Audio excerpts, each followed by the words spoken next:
अस्सलाम वालेकुम। उम्मीद करता हूँ कि आप सब खैरियत से होंगे। आज की इस वीडियो में हम ये डिस्कस करेंगे कि आप एज़ अ पेइंग कैडिट कैसे अप्लाई कर सकते हैं। इससे प्रीवियस वीडियो में हमने ये देखा था कि फ़ीमेल जो हैं वो कैप्टन डॉक्टर कैसे बन सकती हैं, एक ये चीज़ हमने देखी थी। और उसके बाद एक नम्स कैटेगरी थी, उसको हमने डिस्कस किया था कंप्लीट डिटेल्स के साथ कि उस नम्स कैटेगरी में आप कैसे अप्लाई कर सकते हैं, उसके क्या बेनिफिट्स हैं और उसके साथ आप एएमसी में या किसी भी सीएमएच में एडमिशन कैसे ले सकते हैं। उस कैटेगरी को हमने डिस्कस किया था। वो एक ओपन मेरिट कैटेगरी थी कि उसमें आप बीडीएस कर सकते हैं, एमबीबीएस कर सकते हैं। उसको हमने डिटेल से देखा था। अब एक न्यू कैटेगरी होती है जिसे कहते हैं पेइंग कैडिट कैटेगरी, ठीक है ना। अब ये उनके लिए होती है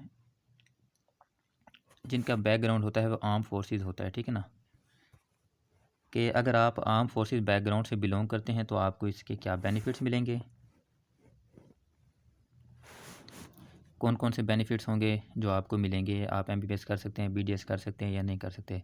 अब देखें, सबसे पहले आर्म फोर्सेस बैकग्राउंड से क्या मुराद होता है, क्या मतलब होता है इस चीज़ का। अगर किसी के मदर या फादर में से कोई आर्मी, नेवी या एयरफोर्स में एज आ सर्विंग है, रिटायर्ड है या शहोदा कैटेगरी होती है, ठीक है ना, अगर उसमें से है तो वो इसमें अप्लाई कर सकता है।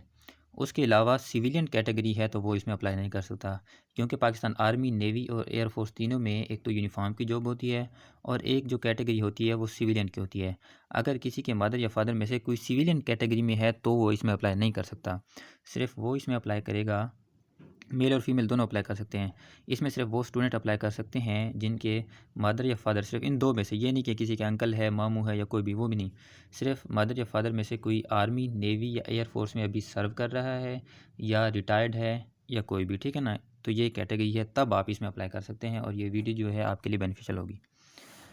अब इस वीडियो में हम क्या देखेंगे कि आपके लिए बेनिफिट्स क्या हैं। अगर आप आर्म फोर्सेस बैकग्राउंड से बिलोंग करते हैं तो आपके लिए क्या बेनिफिट्स होंगे, क्योंकि मोस्टली ये भी पूछा जाता है कि एएमसी में वो पढ़ सकता है जिसका जो बैकग्राउंड है वो आर्मी से हो, नेवी से हो या एयरफोर्स से हो। एक तो ये क्वेश्चन वाकई पूछा जाता है, लेकिन लास्ट में मैंने ये क्लियर किया था कि सिर्फ वो नहीं पढ़ सकते जो जिनका आर्म फोर्सेस बैकग्राउंड है, सिर्फ वो नहीं पढ़ सकते, सारे पढ़ सकते हैं, लेकिन अलग से कैटेगरी है। अब उनके लिए जिनका आर्म फोर्सेस बैकग्राउंड है उनके लिए कैटेगरी कौन सी है, पेइंग कैडेट की कैटेगरी है। और जो सिविलियन है, मेल या फीमेल है, उनके लिए कौन सी कैटेगरी है। उनके लिए जो कैटेगरी थी वो नम्स कैडेट ओपन कैटेगरी थी। वो मैंने आपको लास्ट वीडियो में बता दिया था कि सिर्फ आप बीडीएस के लिए एएमसी में अप्लाई कर सकते हैं। जिनका ड्रीम है एएमसी में पढ़ना तो वो बीडीएस में भी अप्लाई कर सकते हैं। एमबीबीएस की सीट जो है वो ख़त्म हो गई है, एक ये चीज़। और दूसरी चीज़ ये है कि एलिजिबिलिटी क्राइटेरिया क्या होता है वो हम देखेंगे। और एक पीसी फॉर्म होता है, पेइंग कैडिट फॉर्म, उसके बारे में भी हम डिटेल से देखेंगे कि वो फॉर्म कैसा होता है।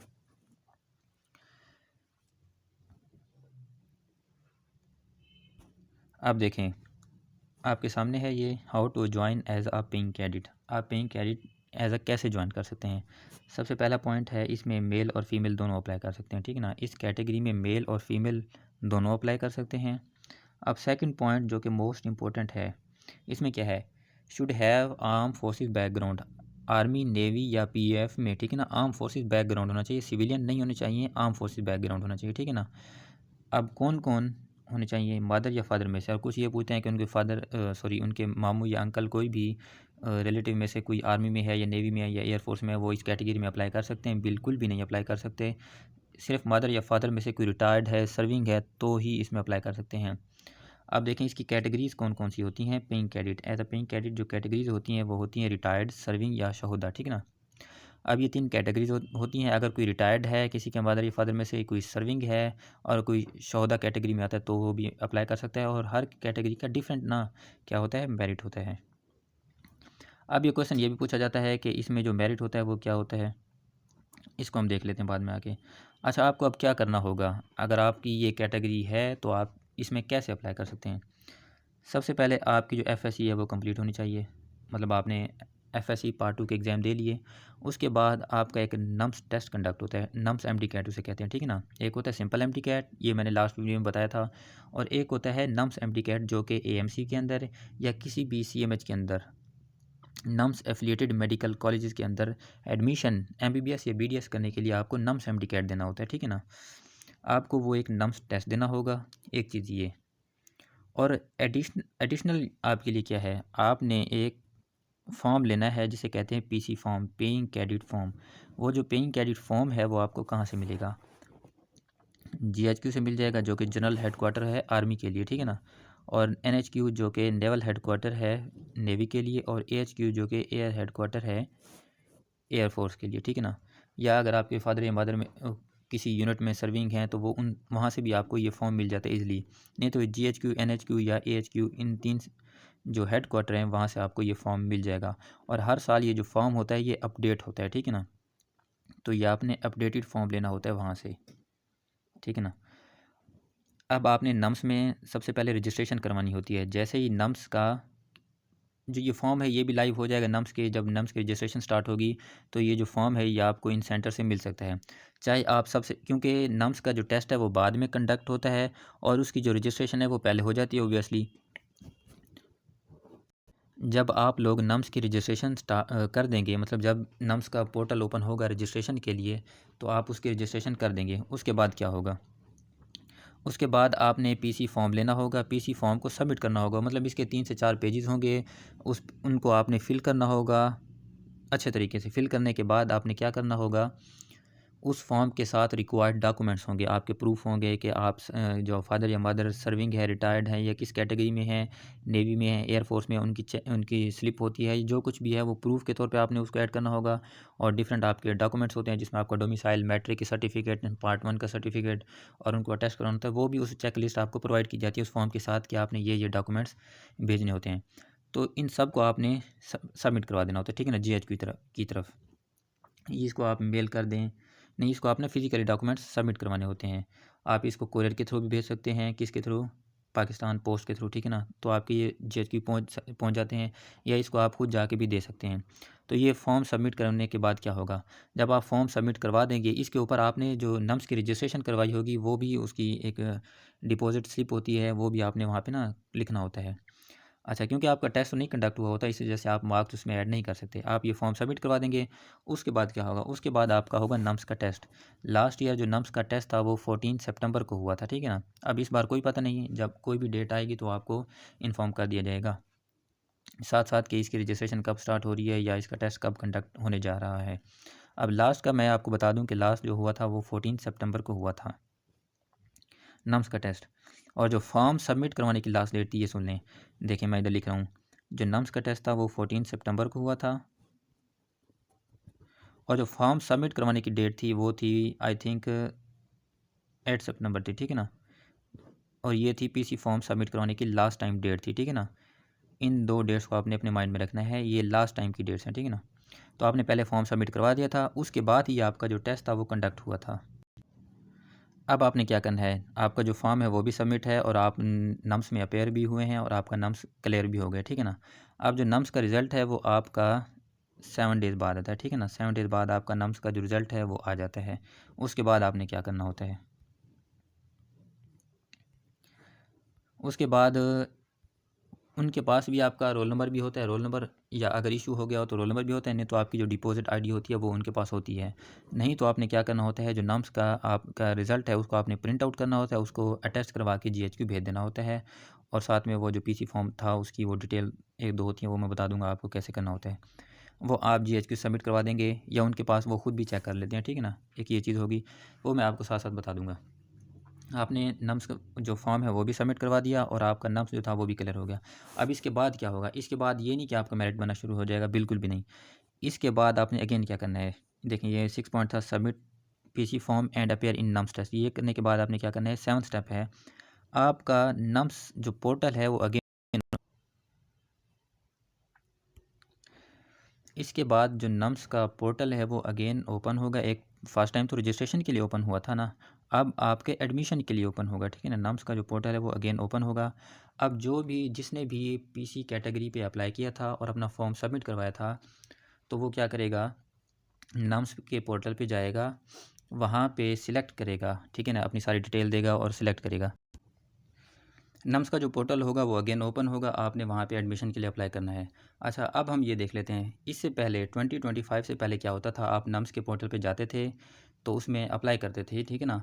वहाँ पे एमबीबीएस का भी ऑप्शन होता था और बीडीएस का भी ऑप्शन होता था। आप अप्लाई कर देते थे, आपका नम्स का एग्रीगेट भी वहाँ बता देते थे कि मेरा नम्स का एग्रीगेट कैसे बनता है। 10% मैट्रिक, 40% एफएससी और 50% नम्स एमडी कैट, ठीक है ना।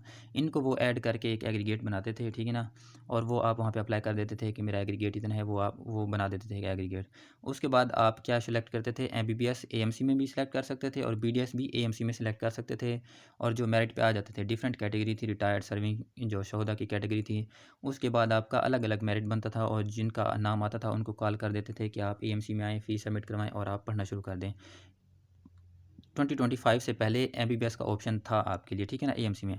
अब 2025 से पॉलिसी जो है वो चेंज हुई है। उससे उससे क्या हुआ है, अब उससे ये हुआ है कि अगर आप as a paying cadet apply कर रहे हैं तो आपको क्या होगा, आप एएमसी के अंदर अगर आप एएमसी में पढ़ना चाहते हैं तो बीडीएस का ऑप्शन आपके लिए अवेलेबल है, ठीक है ना। तो बीडीएस को आपने सेलेक्ट करना है एएमसी में, ठीक है ना। एएमसी अगर आपने बीडीएस करना है तो एएमसी का ऑप्शन अवेलेबल है। अगर आपने बीडीएस नहीं करना, अगर आपने एमबीबीएस करना है तो आपके लिए एएमसी का ऑप्शन अवेलेबल नहीं होगा। देन आपको सीएमएच जाना होगा। तो आप किसी भी सीएमएच को सिलेक्ट कर सकती हैं, ठीक है ना। मेल हैं या फीमेल हैं, आपके पास क्या होगा, कोई भी सीएमएच के ऑप्शन होंगे, आप उस सीएमएच को सिलेक्ट कर सकते हैं। अगर आपने करना है एएमसी में तो एएमसी में सिर्फ़ और सिर्फ बीडीएस का ऑप्शन होगा। ये पॉलिसी 2025 में चेंज हुई है, ठीक है ना। अब आप एएमसी में पेइंग कैडेट की कैटेगरी पे और नम्स कैडेट की कैटेगरी पे एमबीबीएस नहीं कर सकते। सिर्फ ओनली एक ऑप्शन अवेलेबल है, वो मैंने अलग से वीडियो बनाई थी, मेडिकल कैडेट। मेडिकल कैडेट की कैटेगरी जो होती है वो सिर्फ़ और सिर्फ मेल के लिए होती है। और वो मेल क्या करते हैं, उसमें अप्लाई भी कर सकते हैं और एएमसी में बीडीएस और एमबीबीएस भी कर सकते हैं और उनको खाकी यूनिफॉर्म मिलती है। ए टू जी उनको फैसिलिटीज़ प्रोवाइड की जाती हैं सिर्फ़ और सिर्फ मेडिकल कैडेट बॉयज़ को, ठीक है ना। बाकी या तो आप अगर नम्स कैडेट हैं या पेइंग कैडेट हैं तब आपको कोई फैसिलिटी मतलब इस तरह से प्रोवाइड नहीं की जाती, आपको स्टाइपेंड मिले, ये चीज़ें नहीं मिलती। ठीक है, आपको मैं क्लियर कर दूं कि आपका जो नम्स पोर्टल पे जाएंगे वहाँ पे बीडीएस के लिए सिर्फ एएमसी का ऑप्शन होगा, सिर्फ और सिर्फ बीडीएस के लिए, एमबीबीएस के लिए नहीं होगा। अब देखें, बीडीएस आपने एएमसी में सेलेक्ट करना है और अगर आपने एमबीबीएस करनी है तो किसी भी सीएमएच को सिलेक्ट कर सकते हैं। अच्छा, आपका जो फ़ीस स्ट्रक्चर है वो कितना होगा? जो फ़ीस स्ट्रक्चर है वो अकॉर्डिंग टू रैंक होगा। मतलब कि आर्मी, नेवी या एयरफोर्स में भी अलग से रैंक होते हैं जिसमें आपके कमीशन, नॉन कमीशन, जिसमें आपके मतलब जूनियर कमीशन होते हैं और नॉन कमीशन होते हैं, ठीक है ना। 3 रैंक्स 3 कैटेगरीज़ होती हैं अलग से, तो किसी भी आर्मी, नेवी या एयरफोर्स में।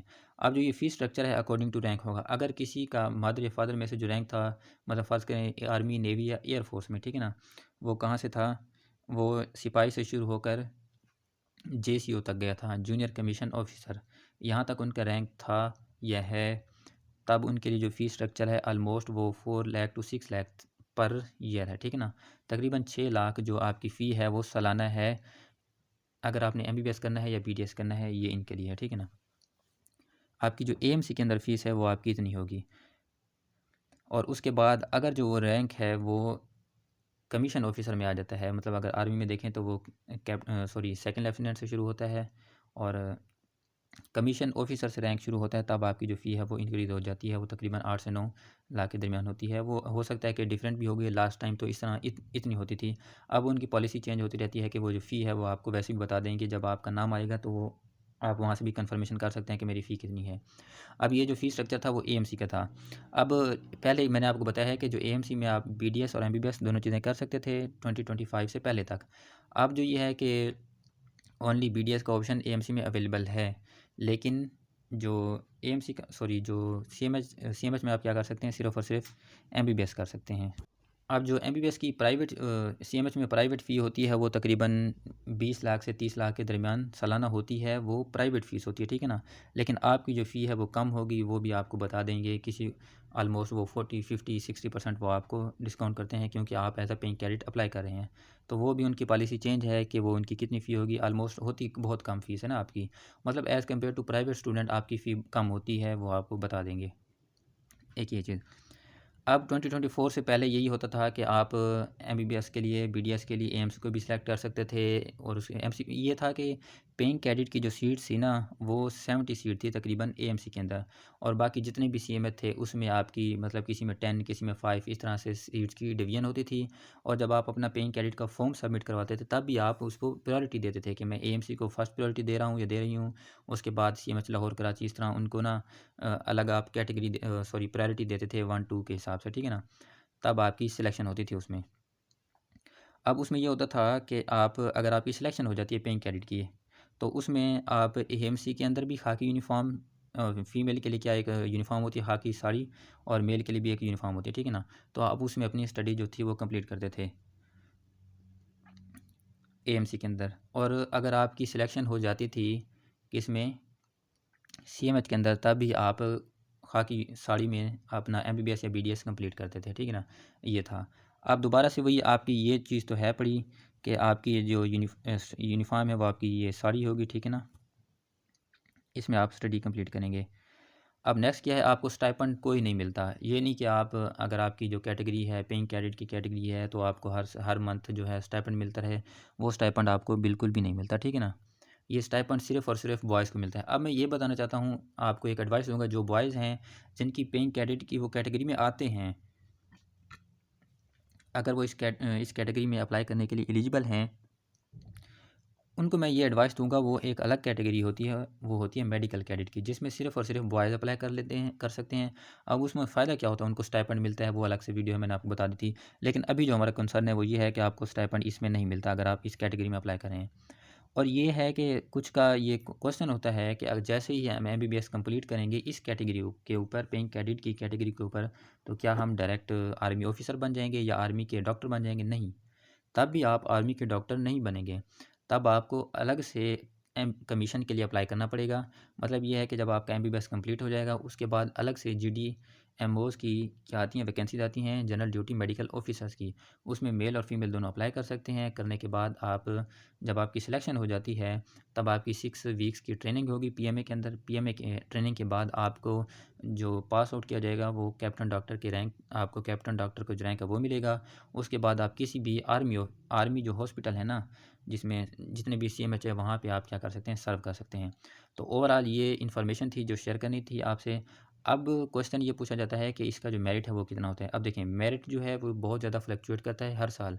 जैसे आप देखें एमडी कैट या जो नम्स की ओपन कैटेगरी होती है ना, उसका जो मेरिट है वो पब्लिकली शो किया जाता है आप लोगों को कि इसका इतना मेरिट है, हर स्टूडेंट का इतना मेरिट है। वो तो आपको पता होता है कि आप उसमें कोई मार्जिन के साथ बता सकते हैं कि इस साल इतना एमडी कैट जो है वो एमडी कैट का जो मेरिट है वो रुकेगा या नम्स का क्लोजिंग होगा। इसमें ये बताना बहुत मुश्किल होता है कि आपका जो मेरिट है वो कहाँ पे हर साल रुकेगा, क्योंकि ये एक स्पेसिफिक कैटेगरी होती है। इसमें वो स्टूडेंट अप्लाई कर सकते हैं जिनका आर्म फोर्सेस बैकग्राउंड हो। अब ये बताना बहुत मुश्किल है, क्योंकि फ़र्ज़ करें लास्ट ईयर मेरिट यहाँ पे रुका था, तो इस बार वो बहुत ज़्यादा आगे भी जा सकता है और कम भी हो सकता है। क्योंकि ये डिपेंड करता है कि इस बार जो स्टूडेंट हैं वो इस कैटेगरी रिटायर्ड में, सर्विंग में या शोहदा कैटेगरी में अप्लाई कर रहे हैं, इन 3 कैटेगरीज़ में अप्लाई कर रहे हैं, तो उनका जो मैट्रिक के मार्क्स, एफएससी के मार्क्स और कितने हैं, और इनका जो नम्स होगा और नम्स में कितने मार्क्स आए थे, और ओवरऑल इनकी जो एग्रीगेट बना था वो कितना है। तो ये जो है फ्लक्चुएट कर सकता है। मोस्टली ये है कि जो जो सर्विंग कैटेगरी है इनका जो मेरिट होता है वो ये ज़्यादा होता है, ठीक है ना? तकरीबन 85 से 90 तक होता है, और बाकी कैटेगरी रिटायर्ड का कभी कम भी हो सकता है। और जो शोहदा कैटेगरी है ये तो एक दफ़ा मैंने ये भी देखा था कि ऑलमोस्ट ये 76% के साथ भी आपको एडमिशन मिल सकता है इसमें, शोहदा कैटेगरी में। ये भी डिपेंड करता है, और इनकी सीट्स जो हैं ये भी कम होती हैं। तो ये डिपेंड करता है कि आपके या जो अप्लाई कर रहा है उसके नम्स का जो एग्रीगेट है वो कितना है। अब ये है कि जिसके ज़्यादा होंगे मार्क्स या जिसका नम्स का एग्रीगेट ज़्यादा होगा ऑब्वियसली उनको ही सीट्स मिलेगी। तो ये डिटेल शेयर करनी थी आपसे। मैंने ए टू ज़ी सारा कुछ बता दिया कि आप इसमें कैसे अप्लाई करेंगे, नम्स का टेस्ट कब होगा, और ये जो फॉर्म है ये आपको कहाँ से मिलेगा, और ये इसमें आप कैसे अप्लाई करेंगे। इसके अलावा कोई भी इन्फॉर्मेशन मैंने नहीं स्किप की। अगर आपका कोई भी क्वेश्चन हो तो आप कमेंट सेक्शन में पूछ सकते हैं। और दूसरी बात ये बतानी थी कि 2025 तक जो एक पीसी फॉर्म था वो एक मतलब ओल्ड फॉर्म था। उसमें अलग से एएमसी के लिए या इस तरह के ना, एएमसी का भी ऑप्शन होता था बीडी एमबीबीएस के लिए और बीडीएस का भी होता था। हो सकता है कि इस बार जो फॉर्म होगा उसको वो क्या करेंगे, अपडेट करेंगे, क्योंकि अब एएमसी में तो बीडी एमबीबीएस है नहीं, तो उस फॉर्म को वो क्या करेंगे, अपडेट करेंगे, या जो जो न्यू चीज़ें आएंगी वो उसमें ऐड करेंगे, या जिनको डिलीट करना होगा वो डिलीट करेंगे। और ये जो फॉर्म है ये आपको जीएचक्यू से मिल जाएगा, लेकिन अभी आपने एफएससी के एग्ज़ाम देने हैं, उसके बाद ये आपको पता चल जाएगा कि ये फॉर्म कहाँ से लेना है, कैसे लेना है। और नम्स, अभी क्योंकि नम्स की जो रजिस्ट्रेशन है वो भी स्टार्ट नहीं हुई। हाँ, ये कहा जा रहा है कि जो नम्स है वो इस बार आपका जल्दी होने जा रहा है, लेकिन अभी कोई कंफर्मेशन नहीं है। एक नोटिफिकेशन जारी हुआ था, एक पोस्ट हुई थी नम्स के ऑफिशियल पेज से, ठीक है ना, तो उसके विद इन 2 to 3 आवर्स वो भी क्या होगी, डिलीट होगी। तो अभी ये स्टूडेंट बहुत ज़्यादा कंफ्यूज हैं कि क्या हमारा नम्स पहले होने जा रहा है, और एक ये क्वेश्चन है कि नम्स जो हमारा है वो 2 टाइम्स होगा इस बार। तो ये भी कहना बहुत मुश्किल है, क्योंकि नम्स का जो टेस्ट है वो सिर्फ़ और सिर्फ एक बार और एक दिन ही होता है हर साल। तो ये भी कहना बहुत मुश्किल है। बाकी ये है कि आपका कोई भी क्वेश्चन है तो आप पूछ सकते हैं कमेंट सेक्शन में, मैं इंशाल्लाह उसका जो है टाइम टू टाइम आपको रिप्लाई कर दूँगा। ठीक है, मिलते हैं नेक्स्ट वीडियो में। अल्लाह हाफ़िज़।